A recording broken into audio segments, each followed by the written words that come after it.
Hello everyone, how are you all? I hope all of you are doing well and welcome to everyone in my channel Sri Life।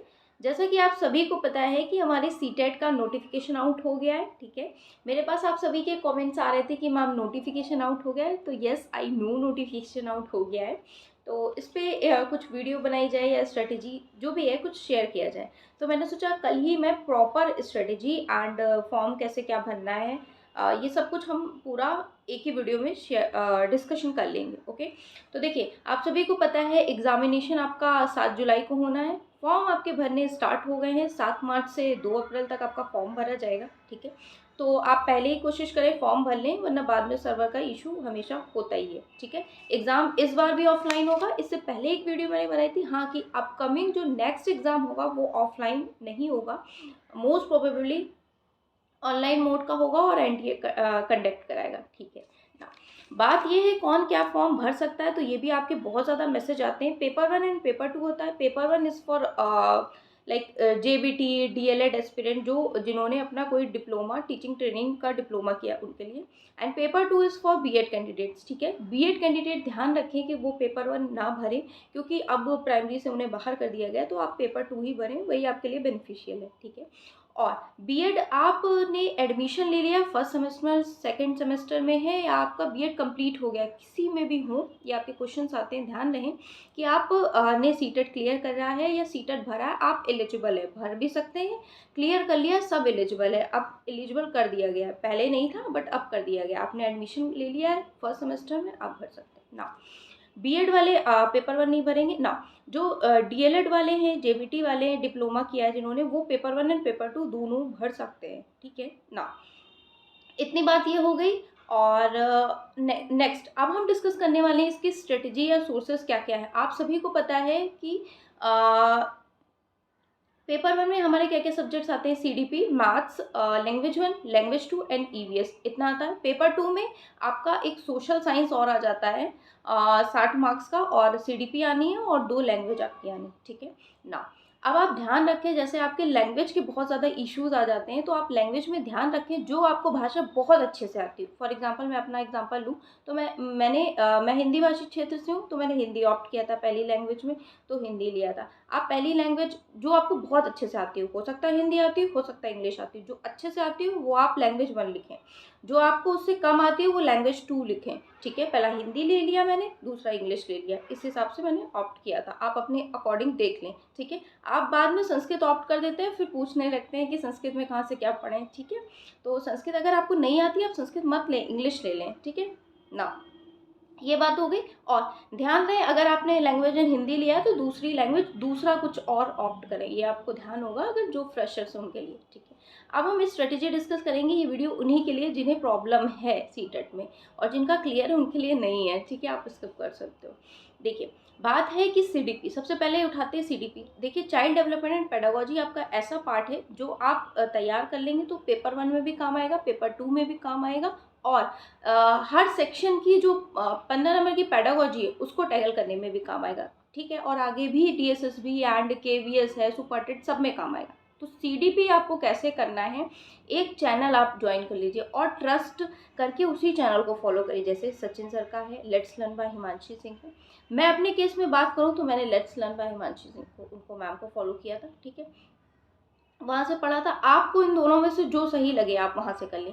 पूरा playlist उन्होंने बना रखा है। मैं let's learn by Himanshi Singh की बात करूँ तो उन्होंने पूरा प्लेलिस्ट बना रखा है। आप वहाँ से पहले एक एक चैप्टर कंप्लीट कर लीजिए, ठीक है, उस हिसाब से पढ़ना शुरू कर देखिए आपकी चीज़ें समझ में आ रही हैं। अगर वो नहीं आ रहा तो सचिन सर वाले की प्लेलिस्ट देख लीजिए, ठीक है। वहाँ से आपका सीडीपी पूरा हो जाना है। और हिमांशी मैम की अगर आप उससे कर रहे हैं तो कोई प्रमोशन, क्या उनको कोई प्रमोशन की आवश्यकता तो है नहीं। जो मैंने किया वो मैं ट्रस्ट वर्दी तरीके से आपको बता रही हूँ, ठीक है। तो आप कर लेंगे तो डेफिनेटली आपके 30 में 26-27 नंबर आराम से आ जाएंगे, उससे बाहर नहीं आता। पूरा उन्होंने मल्टीपल टाइम, अब 2016 से स्टार्ट किया, तब से वो कंटिन्यूएशन में पढ़ा रही ना एक ही चीज़ पर्टिकुलर। जब एक ही सब्जेक्ट पे कंटिन्यूएशन से कोई टीचर काम करता है तो ऑब्वियस है उसे कमांड हो जाती है, वो डेफिनेटली उसमें बहुत अच्छा कर लेता है, ठीक है, ओके। ये हो गई सीडीपी की बात। दूसरी है मैथ्स की। मैथ्स की आपको बहुत ज़्यादा इशू आते हैं, मैथ्स बहुत हल्का आता है। लाइक सीटेट में मैथ्स बहुत हल्का सा आता है, तो आप क्या कर सकते हैं, उसमें देख लीजिए सब्जेक्ट जैसे number system, percentage, average, profit loss, ये सब जो भी सब हैं किसी भी बुक से पढ़ लें। नहीं पढ़ना है तो आप प्रीवियस ईयर एक बार उठा लें। अब प्रीवियस ईयर की प्रॉब्लम आएगी तो आप कोई बुक परचेज कर लें, या फिर टेक्स्ट बुक से आप एक 1 ईयर का पैकेज ले लें, ठीक है, प्रीवियस ईयर का, जो 450 से 500 के बीच में होगा, जिसमें सीटेट का आप दे सकते हैं, डीएसएसबी किसी भी एग्जाम के प्रीवियस ईयर आप दे सकते हैं, आप ये कर सकते हैं, ठीक है। वहाँ से आप मैथ्स का लेवल देख लें, आपको खुद ही पता चल जाएगा कि क्या आता है, ठीक। उसके बाद आपके पास कोई भी मानक किताब हो वहाँ से कवर कर सकते हैं। तीसरा है आपका ईवीएस। ईवीएस में मैं अगेन बता रही हूँ कि वहीं से प्लेलिस्ट बनी थी, वहाँ से मैंने देखी थी, let's learn by Himanshu Singh, आप देखना हिंदी में ही है, ठीक है, तो वहाँ से आप कंप्लीट कर सकते हो। और दूसरा नहीं करना है तो 3 to 5 आप एनसीईआरटी की बुक परचेज कर लो, एक किताब 70 से 75 रुपए की मिलती है।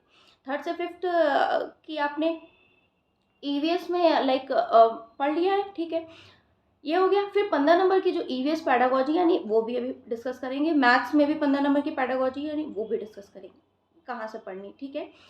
इन्होंने let's learn by Himanshu Singh, इन्होंने फ्री नोट्स दे रखे हैं इनके टेलीग्राम पे, ठीक है, वो सीडीपी के भी हैं 45 पेज के, और इंग्लिश और हिंदी के भी हैं, मैथ्स के भी हैं पैडागोजी, और ईवीएस पैडागोजी सभी के हैं। वो आप अभी डाउनलोड करके अभी उसका प्रिंट निकलवा लें, उसको निकलवा लें, पढ़ लें, ठीक ना।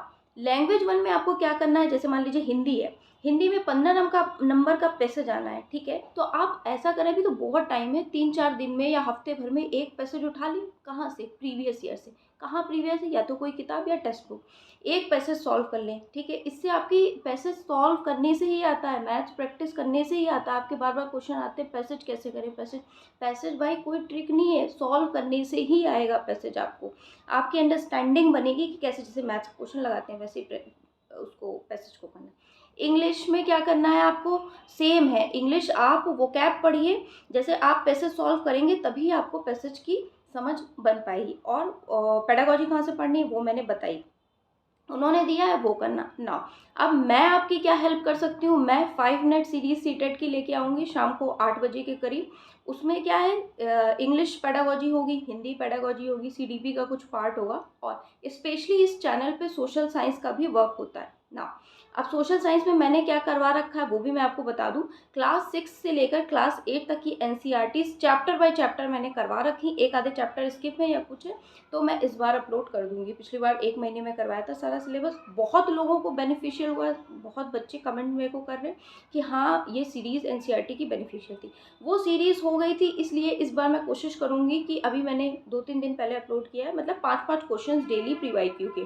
अभी जो 23 अगस्त का पेपर 2023 का था उसके 5 क्वेश्चन करवाए थे, ठीक है। अब एनसीईआरटी ऑलरेडी चूँकि डली हुई है, मतलब उसमें हमारी प्लेलिस्ट में ऑलरेडी अपलोडेड है, इस वजह से मैं सोचूं उसको रिपीटिशन ना करूं, कुछ उसकी जगह एक्स्ट्रा करूं, मतलब कुछ की पॉइंट्स वाले 1 लाइनर नोट्स के फॉर्म में या तो बना के अपलोड कर पाऊँ, आपको दे पाऊँ, या फिर पीवाईक्यू करवा दूं। पीवाईक्यू की भी आपकी बहुत नीड आ रही थी, मेरे चैनल पे ये काम होता है, इसमें मैं आपकी मदद कर सकती हूँ।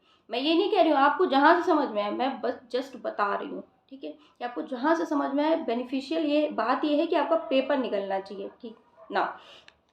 ये हो, आप दूसरे सेक्शन में सोशल साइंस का भी मैंने बता दिया, और बाकी सीडीपी, हिंदी, इंग्लिश सब सेम ही आना है ना।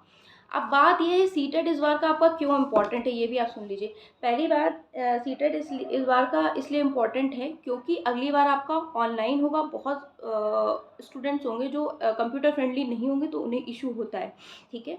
दूसरी बात यह है कि इसलिए भी इम्पोर्टेंट है, जो बिहार जा सकते हैं उनके लिए बीपीएससी टीआरई 4.0 आएगी, ठीक है, उसमें वो भर सकते हैं, जो जा सकते हैं उनके लिए वो बेनिफिशियल। तीसरी बात ये है कि होपफुली इस ईयर के एंड तक यूपी में वैकेंसी देखने को मिल जाए, तो यूपी टेट हो या सी टेट हो, कुछ भी हो आपके पास आप लगा सकते हो, ठीक है, जूनियर की भी और प्राइमरी की भी, कोई ना कोई कुछ भी मिल जाए, ठीक है।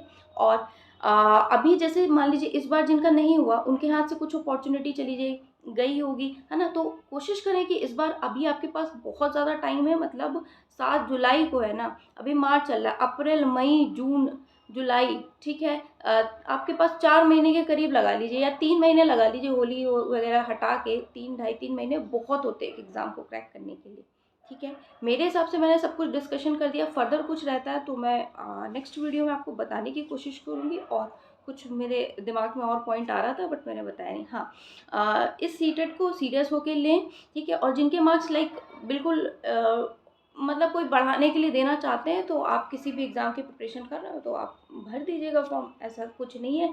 आपने कभी भी पेपर निकालो, आपके 90 नंबर हो जनरल में और लाइक ओबीसी एससी एसटी के लिए 82 नंबर है, आप पास माने जाएंगे, ठीक है। सीटेट अब तो लाइफ टाइम कर दिया गया है ना, सीटेट का पहले 7 साल था, अब लाइफ टाइम कर दिया गया है। और टेट, यूपी टेट का भी ऐसे ही कर दिया गया है सभी की, मतलब एक बार आप टेट निकालें, ठीक है। हाँ, किसी को अगर नॉलेज इंक्रीज़ करने या प्राइवेट में किसी को दिखाने के लिए रखना हो कि हाँ मेरे मार्क्स ज़्यादा आएँ, तो आप कर सकते हो, ठीक है। ये कुछ बातें थी। और मैं, मेरे चैनल पे भी क्लासेस चलती हैं, आप देख सकते हो, पॉपुलर वीडियोज़ में सीटेट की ही है। और ठीक है, और अब मैं आपके क्वेश्चंस के भी रिप्लाई कर देती हूँ। करंटली मैं अपनी बात करूँ तो मैं UP TET and CTET qualified हूँ। करंटली मैं DSSB PRT की प्रिपरेशन कर रही हूँ, ठीक है। और KVS लक बाई चांस कुछ मार्क्स से मेरा रह गया है, तो क्योंकि मेरे पास लाइक ठीक है, कोई बात नहीं, रह गया तो रह गया, अब उसका क्या ही बताना। So it was in this video, meet you in my next video, till then bye everyone.